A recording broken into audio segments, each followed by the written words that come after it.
Welcome to the Uncensored Society podcast, where guests share their insights, experiences, and tactics to help you accelerate your business. So building, scaling, and monetizing your business is made easier. And now, your host, Kay Suthar. Hi guys, oh my goodness, I have an amazing guest for you this episode. She is mind-blowing with the work she does for her clients. Now, let me give you a little bit of an intro as to what she does. Now, she works with speakers, executives, and entrepreneurs, and she creates powerful presentation slides that convey what they want to say in an engaging and compelling way. Her clients show up with PowerPoints that are easy to deliver and are memorable. And guess what, guys? She has worked with the likes of companies such as Samsung, PayPal, and a Bank of America. Please welcome Brigette Callahan. Oh my goodness, Brigette, it's so amazing to have you here today. Thank you. I'm so glad to be here. Do you know what? I could not wait for us to record your episode, right? Because I know the amazing work that you do, because you also have created amazing presentation slides for me. I mean, they're mind-blowing, and there is nothing out there in the industry of what you actually teach people, which is crazy, right? But before we get into all of that nitty-gritty, and I know you've got so many golden nuggets to kind of tell people today, tell us a little bit about you and what life looked like before you stepped into the world of business.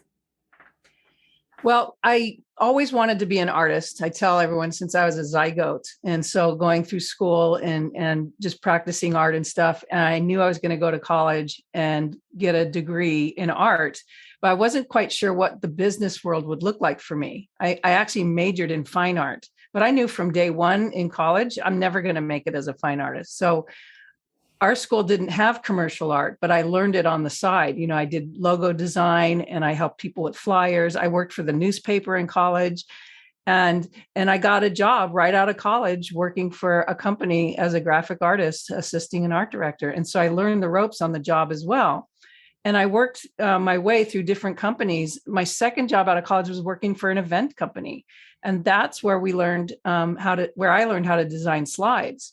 And this was before computers. So I didn't even know what an event company does.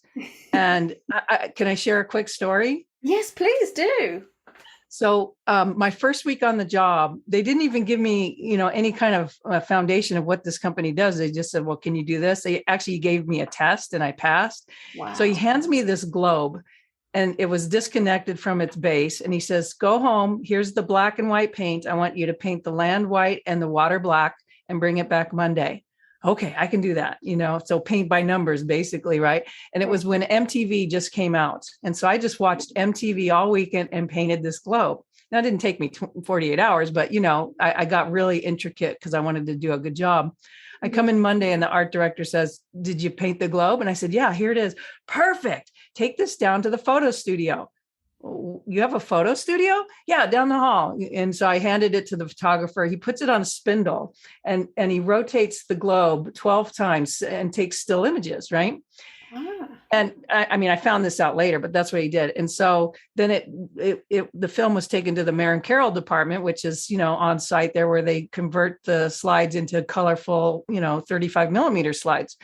So I'm at my desk a few days later and I hear this loud music. And I said, what's that? And he says, oh, they're programming your show. Why don't you go to the theater and check it out? And I was like, you guys have a theater? And so there's this producer in there. It's all dark, and it's a theater. It doesn't have a lot of chairs, but it's a nice big screen. And they have 36 projectors, the slide projectors, right, lined up on stacks. And they are all pointing to the screen in one area. So a projector takes 2 seconds to cycle. So this guy's programming on like a ones and zeros type computer, and he's programming these slides to animate. Okay. Wow. And so when you think a projector cycles in 2 seconds, well, 36 projectors cycling at, microseconds can get animation. Right. And also they do these panoramas. It's called multi-image. And it's like 2 slide projectors next to each other and then one third one overlapping. So you get this seamless pano of this beautiful image. Mm. And so the music wells up. It was dark and the music wells up, and all of a sudden you see this globe rotating slowly. It's blue and green, and the colors are vibrant. And it was for a company called NCR, National Cash Registry. And my heart just like, oh my God, there's my art on the screen. Wow. It was just like, that changed my world. And ever since then, learning from them how to design slides and stuff. And then going on, once computers came on, it's like, oh, that's putting the hands of slide design in everyone's lap. And I just saw how the slide design really degraded after that, because everyone could do it themselves. And so that's what grew my passion to really, go beyond the graphic design I was doing. Because I've done websites, I've done brochures, we've won awards for our package design and stuff. But it's slide design that I could make the biggest difference, because I want to work with 1,000 speakers that impact 1 million audience members. Right. And that's my journey. Right. And so, I mean, that was an incredible kind of insight for you, I guess, kind of realizing, okay, what your passion actually is and which road you want to go down. Now, did you see that there was a lack of creativity when it came to speakers creating presentations for themselves? And is that why you wanted to go down this route to teach other speakers? Absolutely. So, as I moved on to other companies and stuff, I would get calls from producers who knew I designed slides and said, will you come work on site for our live event and manage the computers and make last minute changes? And I said, yeah. And I've been doing that for 30 years. And what I love about that is I work well under pressure. I don't get hooked or upset.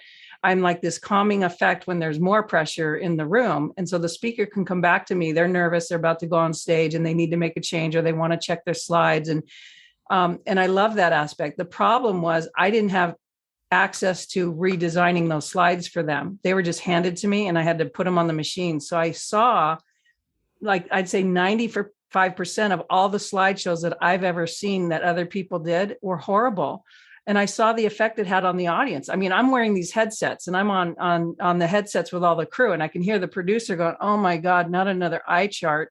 And they're seeing it, from the back of the room, and they're seeing the reaction of the audience. I'm usually behind the screen, but in some instances I'm in the back of the room as well. So I can see the results that these slides have on the audience. And it deadens their experience. And yet the speakers on there, they've got their notes in front of them because it's on the slides. They know exactly what they're going to say, but they don't realize. I tell people, if you want to put your audience to sleep, put all your slides on a white background. That's number one. Right. And number two, put all your cheat notes on the slide, and that will for sure put them to sleep, and they won't remember anything. And they'll lose respect for you because you didn't practice and you didn't curate the visuals that you're matching to what you're saying. And so when I create this visionary deck for them, it's like, oh my God, I've never seen anything like this. This is so cool. And they get this uber connection with the audience that they've never had before. And they're telling their little strings of stories to the images that pop up. And so they have a better experience. I mean, you've use the slides I did for you, right? That's right. And they were amazing. And it was so unique, these slides that you created for me, and so kind of outrageous and out there that there's no way that it wouldn't actually trigger the audience, right? That people would want to see what is the next slide, because it was so unusual. Right. And I even told you what one was my favorite slide, the one that you have the ring donuts for eyes, right? Now, you never see any speakers use images like that, but it definitely captures the audience for sure. And I can't wait to create more of those and have you work with me on more of those kind of slides, because they are amazing. Now, the thing is, Brigette, I mean, people teach so many others, how to speak on stage, right? How to do presentations. But there isn't a single person out there that teaches what you teach, right? So how did you realize or come up with the concept that this was what was missing? Because usually what people do is, oh, that person's been speaking for so many years, they must know what they're talking about, so I've got to do slides the way they do, on a white background, right, with loads of text. So how did you realize that, hold on a second, no, this isn't the way to go, we've got to do something different? Well, it was kind of a struggle, because I found a mentor. He's a marketing executive, now retired. And he told me flat out, he says, you need to just focus on slides. Don't do any other stuff. Don't do, the graphic design, just do slides. And I'm like, but I like doing all that other stuff. So it took me years to wrap my brain around that. And then it took more people to tell me, Brigette, you have a really unique gift. You need to come out with that. And what I realized, it was my struggle in announcing it to everyone, stand on stage and do that, is because I always work behind stage. I work behind the curtain. We wear all black. We're supposed to not be seen. We're supposed to be hidden. And so that was my persona working live events. I can't go out there and be flamboyant and say, hey, you should work with me. It wasn't our trained DNA for working as an event production company. Right. And so it took a lot to say, can I peek around the curtain? Oh, maybe I can step on stage. I wonder if I did tell some people, what could be different if you knew a better way to design slides. And so, that's kind of my evolution. And now I'm like standing tall, and I'm excited, and I've seen the results that my clients get. And the big thing too is most graphic designers, most artists don't know how to design slides. Number one, they're not taught it. Mm-hmm. And number two, they're using traditional graphic design as the way to lay out and put slides together. And it's a completely different experience. You want to think of slides like I create the Hollywood effect. We're looking at projected light. We're looking at a screen that's showing us images. And so we relate it to TV. So when you don't transfer from how television is created and how it serves up visual content to us, and you just put it graphic design like on a coffee table book or a magazine, you're missing the boat. And there's a lot I could talk about. I could go for hours on it, but that's kind of the gist. So I tell people, oh, we have our own marketing department. We have our own graphic designers. So yeah, and they don't know how to design slides. Right. Now, explain to me, what is your process? Because these slides are out of the world, right? And someone like me, I can tell you, I would not even be able to think of some of the slides and how you created them and what images to put together and the colors. I could not do that for myself, right? How do you come up with so much different, all the creative images and the colors yourself, and realize, okay, this is what's going to work and this isn't going to work? How do you do that? What is the process? Well, it's from years of experience and training and looking at what works and what doesn't work. And the benefit I have that most graphic designers don't have is seeing those live events, seeing what is served up on the screen and what works and what doesn't work. And so I can bring that in. And I'm also very sensitive to color blindness. I'm not colorblind, but 1/3 of all people are colorblind at some sort. And so when you don't consider, you're putting that green text on an orange background, is it going to be readable? And so I instantly know that's not going to work. We need to change the color on that. So I'm very sensitive with color and how it's served up. So that's why the vibrancy of what I create, or even the subtlety, there could be subtle designs that aren't like the vibrant one, but they still have a tasteful feel.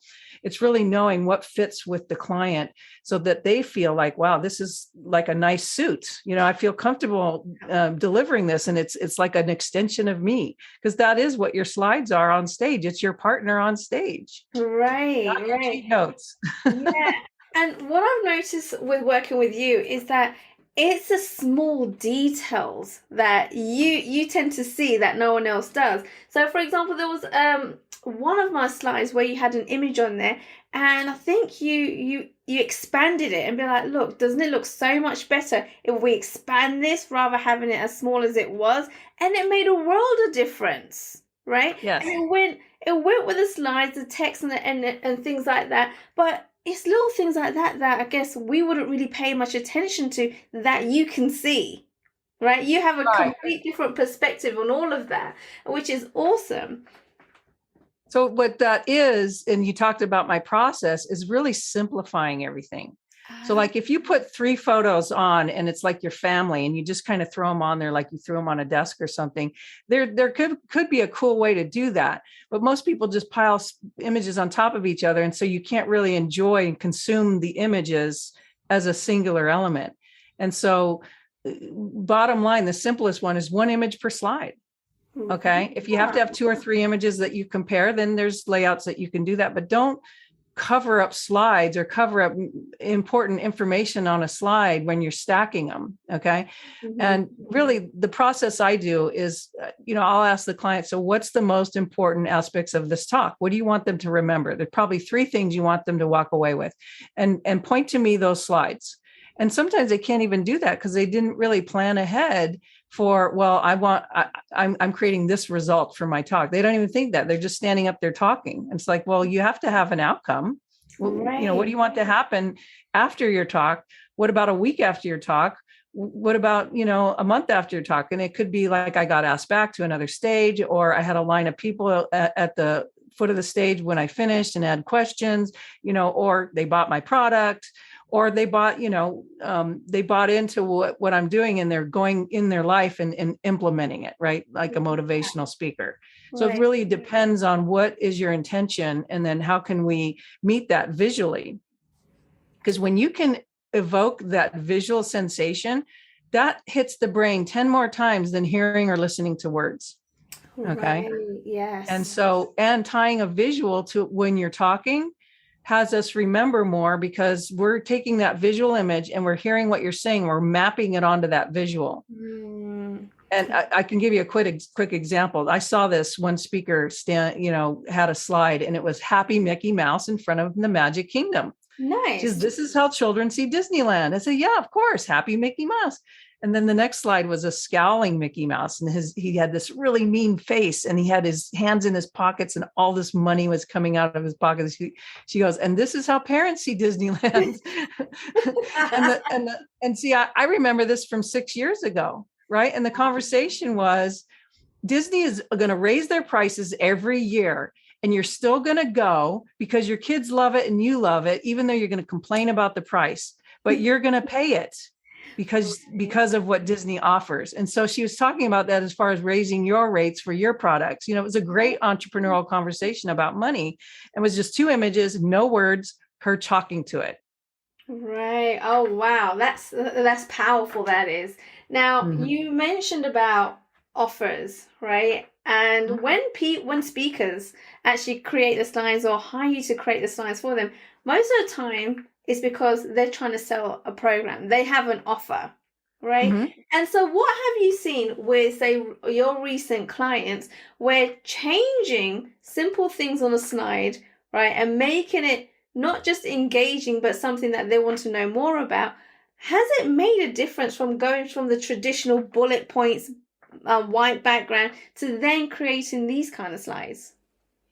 Well, I think it evokes that limbic brain, that emotional brain. And that limbic brain doesn't have a voice. It doesn't work with words. It's with emotions and compelling stuff. So for example, you probably bought something in the past. You probably heard someone talk and you bought it, and something you heard is like, oh, I have to have that. Right. That's kind of what you were thinking, but it was just like, oh my God, where do I click? I think I need this. I've been looking for this everywhere. It's that kind of thing. And, there's certain thoughts where you have to create tension. And I've heard some people say you put up your offer on the screen and then take it away. Well, wait, I was still looking at that. You take it away, like you create this fear of missing out. You better sign up now. It's the offer's over, whatever. And, I believe that stuff works, but from a heart center, it's like pressure. And I rather evoke the emotion, And so it's kind of like a little child, did your parents read you a book when you were little and you couldn't read? Did they read to you? Yeah, they did. So, and what was the one thing you wanted to do as they read it? Let me see the picture. I want to see the dragon. Yeah. And so you didn't need to see the words. We needed to see the pictures. And that's why children's books are so engaging, They're tying the two together. Yeah, and you're right, because there's even books out there where it's just images, pages of no words, just images, and you can create that story from just looking at the images, but you can't do that with just words necessarily, right? And so yeah, I can totally understand where you're coming from there. Images and colors is so important because we create the stories in our mind. Yeah, my sister and I had a game when we were driving to Utah from California. It's 12 hours. Mm-hmm. And we saw some really great vistas of clouds. And I said, what do you see in that cloud? And we would say, I see this. It's like, oh yeah, I see what you see, but I also see this. And so it's like engaging our imagination and having fun, Right. And so tell me this, what kind of difference has it made to your clients from going from the old presentation slides to then creating these fabulous slides? What changes have they actually seen? Well, I had one client that didn't consider herself a speaker, even though we were both in the same program to learn how to speak to sell.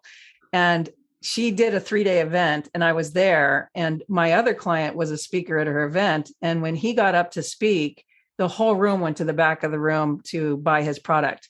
And she was lackluster. She was kind of, frumpy in a way, like she just wasn't connected with the audience. And she called me 2 weeks later, says, I want slides like Jonathan. And I said, well, I can do that, but you also have to bring it.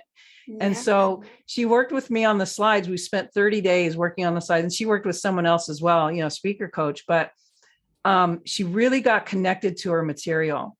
And she really saw how it's just strings of stories. All you're doing is telling strings of stories, and they're tied to those images. So you don't have to read words. You don't have to remember, what do I say next? The slides can be your cheat notes as far as the images go. It's like, oh, you're showing the image of me on stage getting an award for working at Kodak. Yeah, tell that story, Right. Or now you're showing this dinghy out in the middle of the ocean and it's raining. That's when you tell that frightening story or whatever. Right. And it does take practice, but when you practice, I made her practice every day for 30 days. And it was a 30-minute talk. She had to send me the recording every day. And when she finally got asked to be on stage to 75 people who paid $20,000 to be at this event each, so it's not like they have a money issue, but she also had to sell a product at $2,000 in a 30-minute talk, which is very unusual for Speak to Sell. And I said, well, you know what? I'm not sure if it'll work, but let's give it a try. And she did sell about 6,000 that first event. But the big key was she got asked back. They loved her so much. She was so engaging that her slides just didn't look like anything they've ever seen before. It really spoke to her audience. So the next time was to 300 people, and she made $72,000 in a 30-minute talk. What? Wait, say that again. How much? $72,000 in a 30-minute talk. Wow. By selling her $2,000 product. That is insane. Okay. Yeah. Now, there's something else I want to talk about very quickly, which I find is hilarious, but at the same time makes so much sense. But you don't believe in using bullet points in your presentation. No, bullets kill. I love that. So you don't use it because bullets kill, right? And so the thing is, every single speaker out there, apart from yourself and all the clients that you teach, use bullet points. Explain why it's so bad to use bullet points. Well, it's the typical list. This is what I'm going to say. I'm going to show you everything I say, and then I'm going to read it to you. And so here's the thing. When you put text on a slide, we are compelled to read it. Right. We can't help but read it. Okay. If we don't want to read it, we cover our eyes and look away. But the problem is, so now you're compelling them to read it. So they're reading it, so they can't hear what you're saying. So stop talking. Okay. So, all right. So that's the reason why you don't have so many words on a slide, because all of a sudden they stop listening, right? And they're concentrating on what they're reading. And you don't want that. You want them to listen to the words that you're actually saying. Well, have you ever been reading a book and someone interrupts you? Yeah. Or they're talking to you and you're reading a book and you're not listening to them, and they say, hey, aren't you going to listen to me? Right. And you're trying to stay focused in the reading. It's that tension that's created. Okay, So awesome. there's no collaboration in that. It's like adversarial. Okay. And Right. some people think, oh, that's how you sell. It's like, okay, well, I didn't buy through that, but okay. Yeah, yeah. Oh, wow. Now, I know, Bridget, at this point, people are probably thinking, oh my goodness, how do I learn more about presentations and how do they get in contact with you? So, where can they go to connect? Well, I have a YouTube channel and I share some free content on there on how to do stuff, but I also have some other talks that I've done and webinars that you can pick and choose to use. And if you spell my name right, Brigette, Brigettete, and then Callahan, you'll find that YouTube. But we're going to provide the links, I think, in the notes if we can. But my website that I teach at is called createslidesthatconvert.com. And some people, well, I don't sell. I said, well, we're all selling an idea. People might not buy what you're selling, but they might be engaged. So don't get triggered by the slides that convert term. It's so funny how people are. I had a website, The Perfect Pitch That Sells, and said, I don't like that. It's too pitchy and it's this and that. So I changed it to presentationdesignexpert.com. And I used to have that site as well. So I have, because I design my own websites and I design websites for clients, it's easy for me to put up websites. But the createslidesthatconvert.com is a membership site. There's no charge to be a member. It's how you get access to my content. And there are products that you can buy, like master classes and stuff like that are there. So go there and check it out. Brilliant. Awesome. Thank you so much for that, Bridget. And guys, all the links that Bridget has mentioned will be in the show notes below. And she's got a fabulous freebie as well. Make sure you go and check that out. Again, the link will be in the show notes. Make sure you get the download for that. Make sure you connect with it and learn so much more. If you're a speaker or an inspiring speaker and you want to be making money on stage, you need to connect with Bridget. It's important. So important. Thank you, Bridget, for coming on to our podcast and on a show and giving us so many golden nuggets. It was amazing to have you here. Thank you. Can I give you one final thought? Oh, please do. Your success is by design. Ooh. Okay, I like that. There you go, guys. Very important. Your success is by design. Go and connect with Bridget. It is an absolute must. Thanks once again, Bridget. Thank you. Thanks for listening to the Uncensored Society podcast at www.uncensoredsocietypodcast.com. Make sure you hit that subscribe button so you can get this and every other episode that's coming out. We have lots of great stuff coming, so make sure you hit subscribe so you don't miss it. And thank you in advance for all the reviews and comments. I appreciate it so much, and I look forward to serving you in next week's episode.